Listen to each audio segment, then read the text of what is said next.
Hi friends, welcome to அடடா kitchen. நம்ம இன்றைக்கி என்ன பார்க்க போகிறோம்னா சிக்கன் கிரேவி எப்படி செய்கிறதுன்னு தான் பார்க்க போகிறோம்.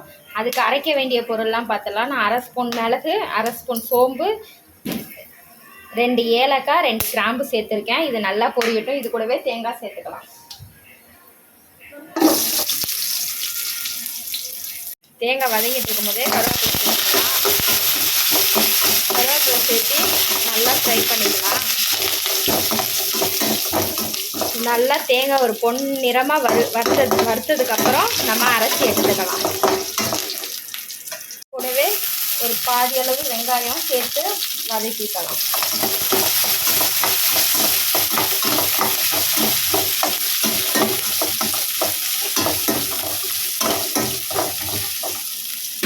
நல்லா வெங்காயம் வதங்கட்டும். இது நல்லா வதங்கிடுச்சு. வதங்கினதுக்கப்புறம் இதை ஆற வச்சு அரைச்சி எடுத்துக்கலாம்.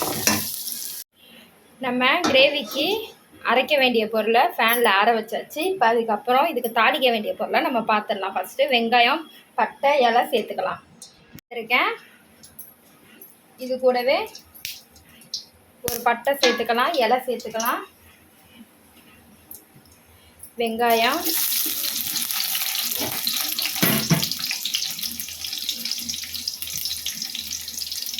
நான் ஒரு 10 மிளகாய் கட் பண்ணி சேர்த்துக்கிட்டேன்.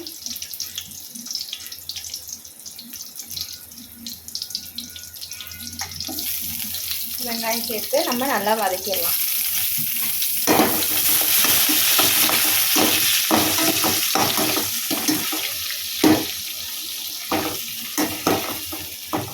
இந்த கிரேவி அருமையாக டேஸ்ட்டாக இருக்கும். செஞ்சு பார்க்கலாம். வெங்காயம் வதங்கிட்டு இருக்கும் போதே நம்ம இப்போ உப்பு சேர்த்துக்கலாம். வெங்காயம் சீக்கிரம் வதங்கிடும். கல் உப்பு தான் சேர்த்துக்கிறேன். நீங்கள் சால்ட்டு கூட சேர்த்துக்கோங்க. நல்லா வெங்காயம் வதங்கினதுக்கப்புறம் தக்காளி சேர்த்துக்கலாம். இந்த ஸ்டேஜில் ஒரு கொத்தளவு கருவேப்பிலை சேர்த்துக்கலாம்.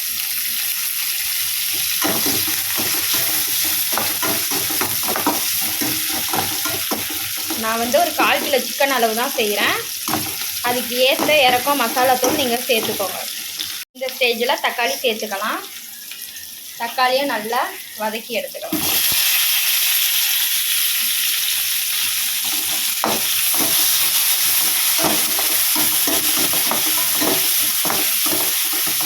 தக்காளி நல்லா வதங்கட்டும். தக்காளி நல்லா வதங்கிட்டு இருக்கு. அதுக்குள்ளே நம்ம அரைக்க வேண்டிய பொருளை பார்த்துடலாம். ஃப்ரை பண்ண மிளகு, தேங்காய் இதெல்லாம் ஆற வச்சு மிக்ஸி கப்பில் போட்டாச்சு. இப்போ இது கூட என்னென்ன சேர்க்கலான்னு பார்க்கலாம். 1 ஸ்பூன் மிளகாத்தூள், ஒரு 2 ஸ்பூன் மல்லித்தூள்,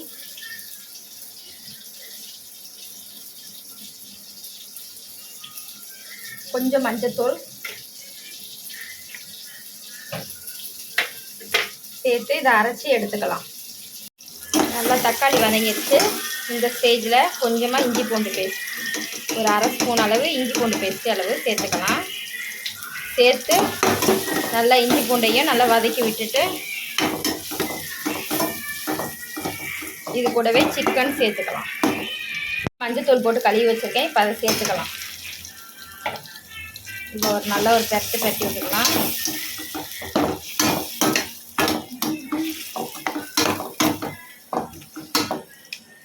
நம்ம கிரேவிக்குள்ளதை எந்த அளவு அரைச்சி எடுத்தாச்சு. இதை தான் நம்ம மசாலாவாக சேர்க்க போகிறோம். அது கூட வேறு எந்த மசாலாவும் நம்ம சேர்க்கலை. இப்போ அரைச்சதை மட்டும்தான் நம்ம சேர்க்க போகிறோம். சிக்கன், தக்காளி, வெங்காயம் எல்லாம் சேர்ந்து ஒரு மாதிரி கிரேவி ஆயிடுச்சு. இந்த ஸ்டேஜில் நம்ம அரைச்சி வச்ச மசாலாவை சேர்த்துக்கலாம்.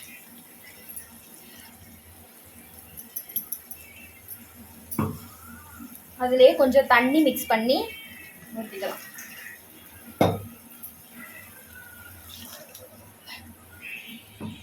ஒரு கிளறி இது நல்லா கொதிச்சு வந்ததுக்கப்புறம் கொத்தமல்லி போட்டு இறக்க வேண்டிய வேலை தான். அருமையாக கிரேவி ரெடி. கிரேவி அருமையாக கொதிச்சுக்கிட்டு இருக்கு.